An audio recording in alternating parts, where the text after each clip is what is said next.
Hello all of you, welcome to my YouTube channel Learn Computer with RCS।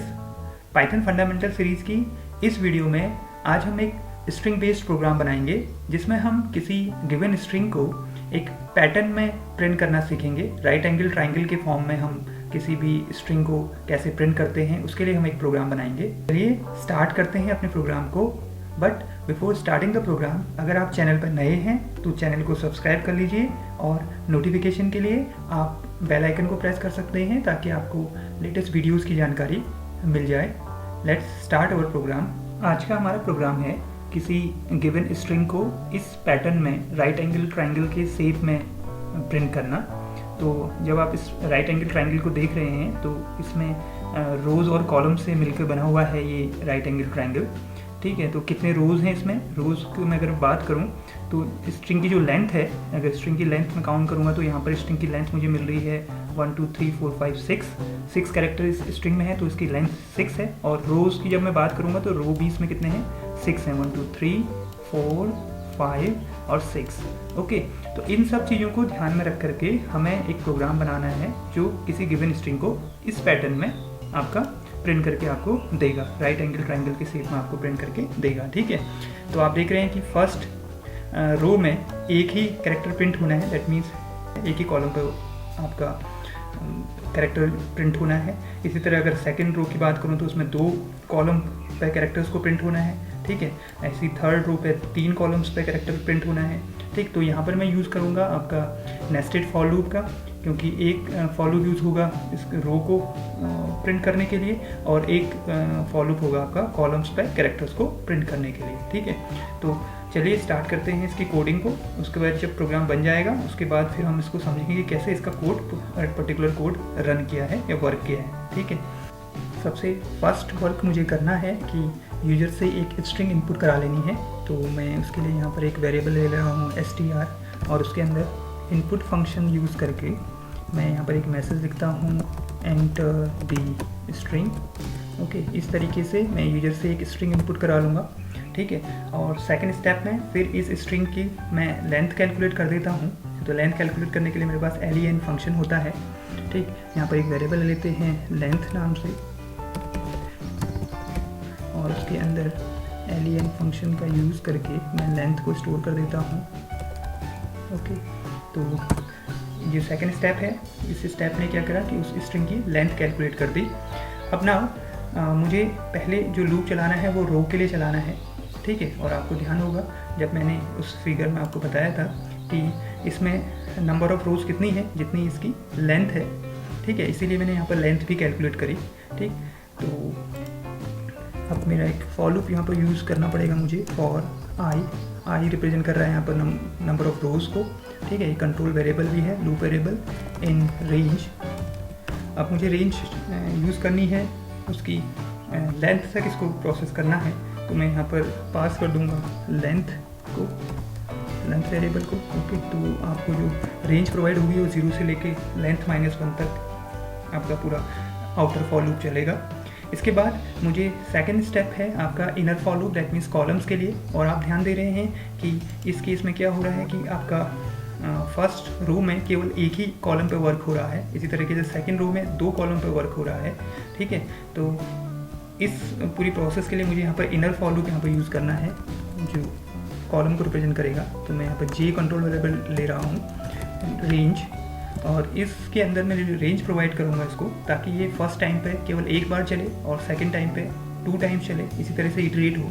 तो यहाँ पर मैं इसको रेंज प्रोवाइड करूँगा i+1। ओके, ये हो गया मेरा इनर लूप। और इसी के अंदर मुझे वो कैरेक्टर्स क्या करना है, प्रिंट करने हैं। तो फर्स्ट टाइम पे ये एक टाइम चलेगा तो एक कैरेक्टर प्रिंट करेगा। तो यहाँ पर मैं प्रिंट स्टेटमेंट के अंदर लिख दूँगा str और ब्रैकेट में यहाँ पर इंडेक्स वैल्यू पास करूँगा j। Okay, and comma. इसी के बाद मुझे यहाँ पर एंड आर्गुमेंट को भी पास करना पड़ेगा, क्योंकि मैं देख रहा हूँ कि फर्स्ट केस में तो केवल एक ही कैरेक्टर प्रिंट होना है जब मैं इस फिगर को देखता हूँ, लेकिन सेकंड जब रो के लिए चलेगा तो फर्स्ट कैरेक्टर के बाद ही क्या होना है, सेकंड कैरेक्टर प्रिंट होना है। मतलब नेक्स्ट लाइन पर प्रिंट नहीं होना है, पहले उसी लाइन पर एक सेकंड कैरेक्टर भी प्रिंट होना है। तो यहाँ पर मुझे एंड आर्गुमेंट भी पास करना पड़ेगा। तो एंड इक्वल टू मैं यहाँ पर इसके अंदर पास कर देता हूँ स्पेस, की वैल्यू मैंने चेंज कर दी है, एंड की वैल्यू बाय डिफ़ॉल्ट /n होती है, ये आपको सब पता है।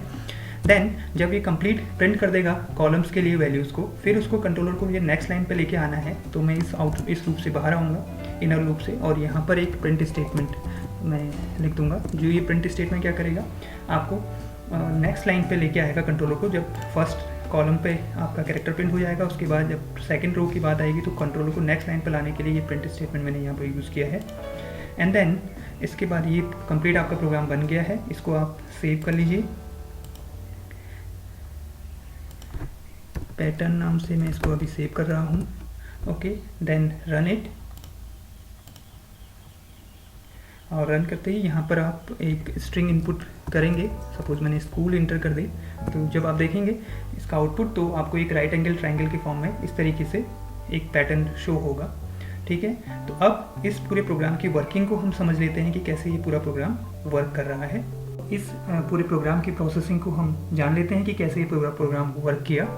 तो सबसे पहले यूज़र से स्ट्रिंग इनपुट करने को पूछेगा प्रोग्राम। तो सपोज़ आपने स्कूल आपने इंटर कर दिया, तो स्ट्रिंग str की जो वैल्यू हो जाएगी वो स्कूल हो जाएगी। एंड सेकंड केस में उसकी लेंथ कैलकुलेट कर देगा, तो लेंथ कैलकुलेट करेगा तो लेंथ की वैल्यू हो जाएगी 6। Okay, now outer for loop चलेगा for i in range length तक। आई इन रेंज लेंथ का मतलब आई in range 6।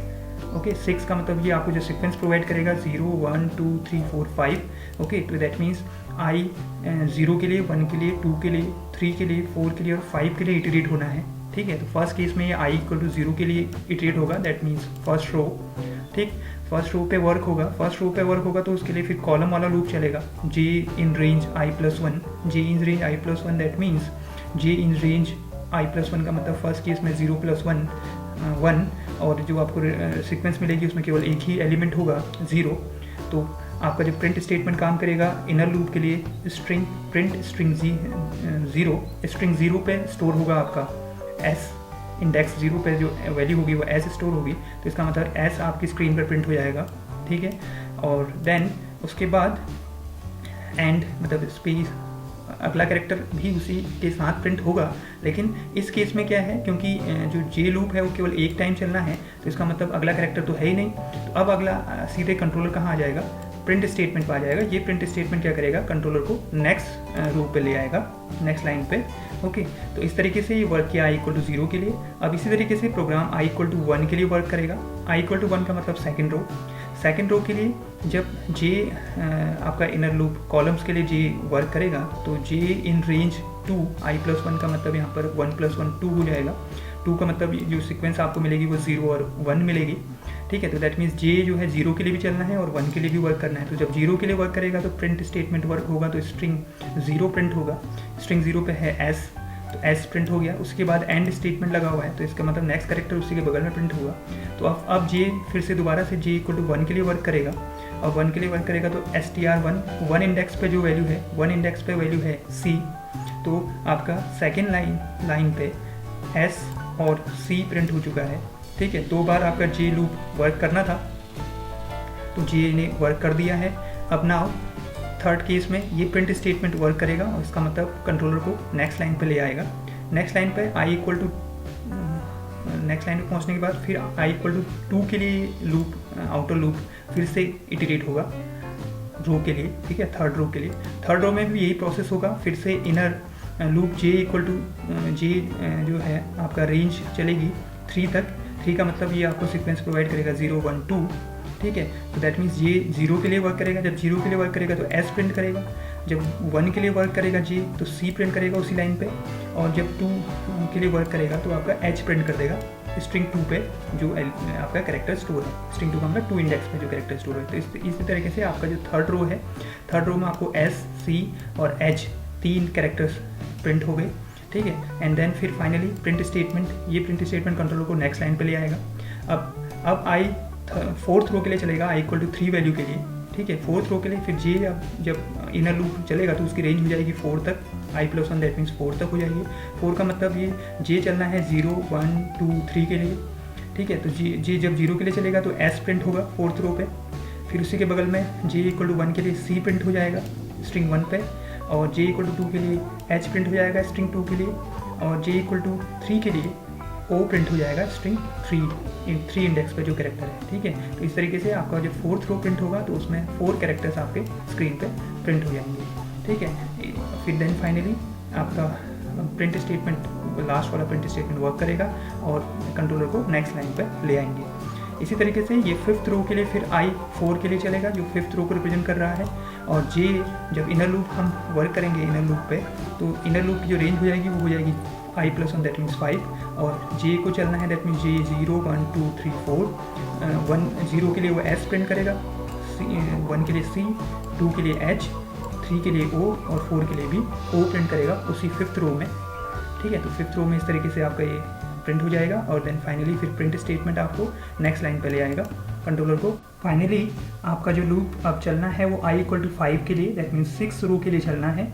i equal to 5 के लिए जब आपका आउटर लूप चलेगा तो फिर कंट्रोलर इनर लूप पे आएगा, और इनर लूप के लिए j in range 6 that means i+1 यहाँ पर 6 हो जाएगी। 6 का मतलब ये आपको जो सीक्वेंस प्रोवाइड करेगा वो होगी 0 1 2 3 4 एंड 5। ओके, तो इस तरीके से j जो इनर लूप है वो 6 कॉलम के लिए यहाँ पर चलना है। फर्स्ट कॉलम पे जब j इक्वल टू 0 के लिए चलेगा तो s प्रिंट हो जाएगा, फिर ऐसे j इक्वल टू 1 के लिए उसी लाइन पे c प्रिंट हो जाएगा, फिर j इक्वल टू 2 के लिए उसी लाइन पे h प्रिंट हो जाएगा, j इक्वल टू 3 के लिए उसी लाइन पे आपका o प्रिंट हो जाएगा, j इक्वल टू 4 के लिए फिर नेक्स्ट 4 इंडेक्स पे जो कैरेक्टर है वो भी o ही है, और ऐसे ही j इक्वल टू 5 के लिए 5th इंडेक्स पे जो कैरेक्टर है वो है l आपका।